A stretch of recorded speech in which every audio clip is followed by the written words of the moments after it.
Eu não posso confiar em ninguém, porque a Bíblia diz, maldito o homem que confia no outro homem.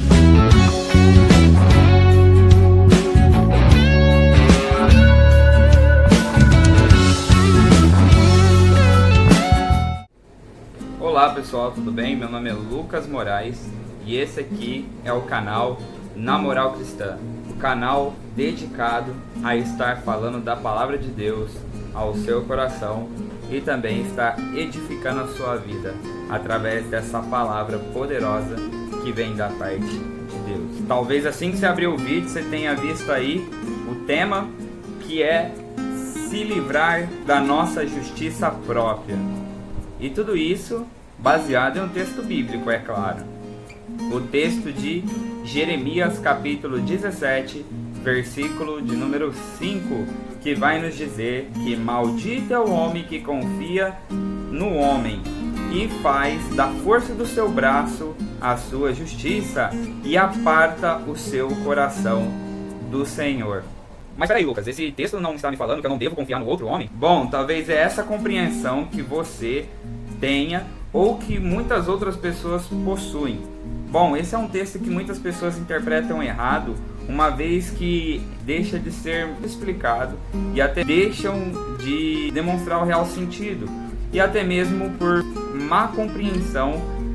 Mas o texto não está dizendo que maldito é o homem que confia em outro homem.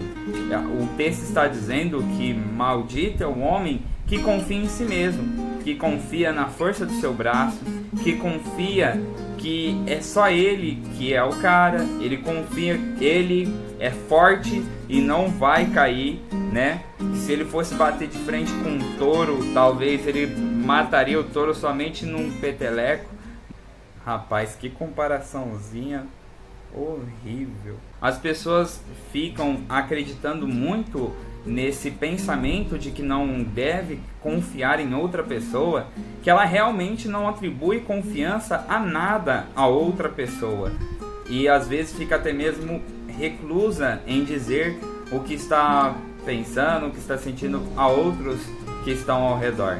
No entanto, o texto está dizendo muito sobre essa confiança na sua própria justiça.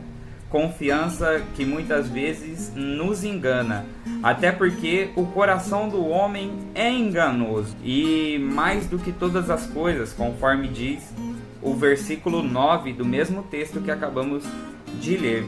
E o que Deus estava querendo dizer através deste versículo pelo profeta Jeremias? Para você estar contextualizado aí, o livro de Jeremias fora escrito pelo profeta que leva seu nome. Esse profeta, ele foi encarregado pouco antes do exílio babilônico. Aconteceria quando Babilônia entrasse em Israel para simplesmente fazer esse povo de cativo. Muitos deles se tornaram escravos e até mesmo atacados. Jeremias foi encarregado de trazer a palavra de Deus para aquelas pessoas daquela região, que era a região de Judá. No entanto, as pessoas não quiseram ouvir a mensagem de Deus e quiseram viver conforme sua própria justiça, tanto que quando Deus avisou pela boca do profeta Jeremias que eles haveriam de ficar cativos na mão dos babilônicos, se riram e simplesmente nem quiseram saber. No capítulo anterior, que é o capítulo 16, eles dizem para Jeremias: vá para lá com esta mensagem, porque nós continuaremos a viver em nossos pecados. E infelizmente nós estamos vivendo tal realidade nos nossos dias, porque muitas das vezes não queremos viver conforme a mensagem de Deus. Como já disse até mesmo em vídeos anteriores, o ateísmo e também, no caso, o marxismo cultural tem nos trazido a ideia de que nós não devemos acreditar nas mensagens escritas na Bíblia, que é a palavra de Deus, e fazendo com que nós não prestamos atenção naquilo que Deus projeta para nós. E aí muitos de nós ficamos presos em acreditar na nossa própria justiça. Se fosse certo o ser humano confiar em sua própria justiça, nós com certeza viveríamos num mundo muito bom. No entanto, a própria Escritura nos mostra que o ser humano é mau desde sua meninice. E isso nós temos que verificar porque muitas das vezes nós achamos que podemos tomar decisões que são corretas. Assim como diz em Provérbios, muitas das vezes escolhemos caminhos que aos nossos olhos parecem bons, mas no fim eles levam aos caminhos da morte. De confiar nessa nossa justiça, vai ver no final, a pessoa acaba passando vergonha. Eu vou ser bem sincero, eu já cheguei a viver situações dessas que eu disse, eu sou o cara em tal coisa, e logo depois eu passei vergonha. Não porque eu não conhecia do assunto, não porque eu não tinha caracterização ali com o que estava acontecendo, mas porque eu me coloquei num patamar muito alto, onde o único que é soberano sobre todas as coisas, o único que não precisa entender nada, porque desde o princípio ele é aquele que ensina a sabedoria, o próprio Deus, é ele simplesmente que tem a capacidade de fazer todas as coisas de forma perfeita e sem nenhum questionamento.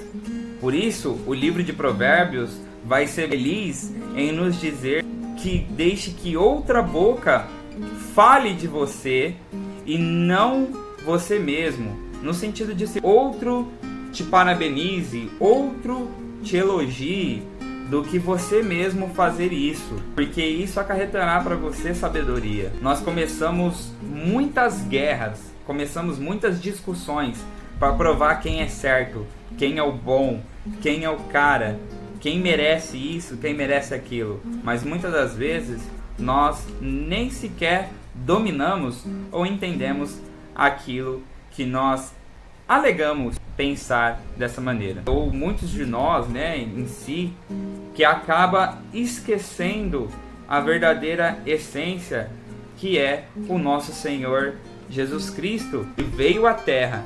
Ele deixou a sua glória no céu, se fez homem, andou entre nós, viveu tão humilde.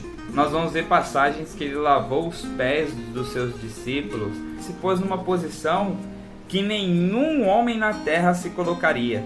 E por um homem bom, talvez todo mundo resolva morrer. Nem pelo mal a gente nunca faria isso. Mas Deus prova seu amor, entrega seu filho para morrendo por nós, quando ainda éramos inimigos dele.